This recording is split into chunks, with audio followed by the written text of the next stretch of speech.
Tož, Cyrile, jak sa ti daří? Zlú nemoc mám a ešte horší ženu. Když ji nežere koza, tož hnedka je letí pro pastýřa. Ale mňa chce nechať bez pomoci a ešte na mňa volá peléščenu. Nekňuč furt. A pí tu hořčinu. To ťa vykuríruje. A co to pije? Medicínu tetky peléščeny. Kamarádi moji, pomožte mě, lebo scepením jak koza. Cyrilku vidím na čisto jasno. Jenom do truhly ťa položit a oči zatlačit. Přes uši ti vidět, jak přes firhaňky a suchý si, že by sa už mohl vyspat aj ve flétně. A co se dá dělat? Jednu na svět po druhé z něho. Jednou to být musí. Musí, baže, musí. Však nasýpaný chlap je jenom na zlobení.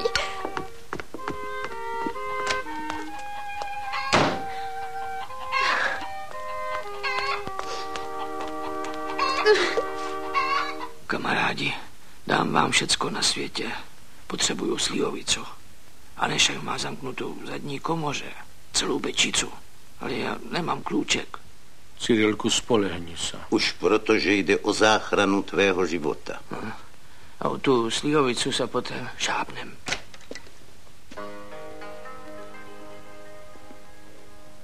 A protože jde o záchranu tvého života, prozradím ti jeden recept, který najisto zná je peléščena. Jenom ti ho nechtěla říct. A Nešo, máš tužku a papír? Mám. No. Jsou léky kouzelné a já vím o jedném, ale musel jsem peléštěně bohato zaplatit. Dám pol čpeku. No. Ani věřit se nedá, jakou cenu má člověk. V pátek o půlnoci v noci, to je dneska, půjdeš v odbě u potoka, na který se tehda oběsil ten cisářský dragu. Pcháči uškubnuté spod vrbí v hodině duchů má čarovnou moc, po které ženy mládnou a chutnějšíma se stávají.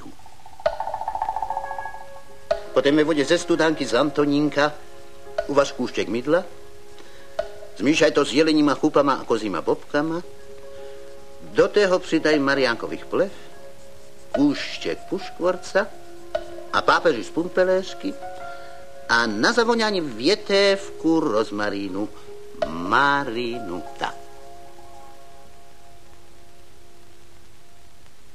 Já a to zbylé pcháči. Musí zamotat do košky zbylého králíka, zvázat ho konopím, máčaným v kozím mléku a dáš to Cyrilovi pod hlavu. Za 3 dní bude jako fik. A to hlavně nesmíme zapomenout. Až budeš u vrby škubat to pcháči, tož ti někdo zkušený a v čároch obeznalý musí držat hromičku. A najpovolanější je kdo?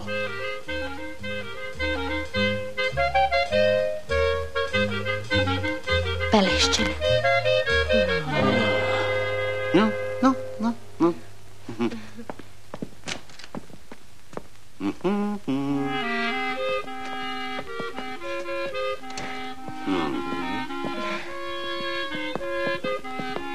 Cyrile, podívaj se, takovou máš cenu. A vše si ze suměru, jakou cenu má celé prasa.